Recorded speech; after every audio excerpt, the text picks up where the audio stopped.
চমকাচ্ছে। এবার কিন্তু অনেক মানুষ মারা গেল বিদ্যুৎপৃষ্ট হয়ে। তাই আপনারা সবাই খুব সাবধানে থাকবেন।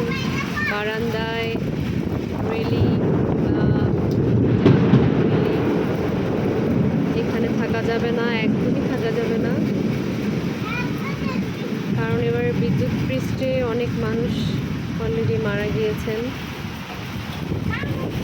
আমরা নিজেরা আমাদের ফ্যামিলির সবাইকে সাবধানে থাকতে বলবো।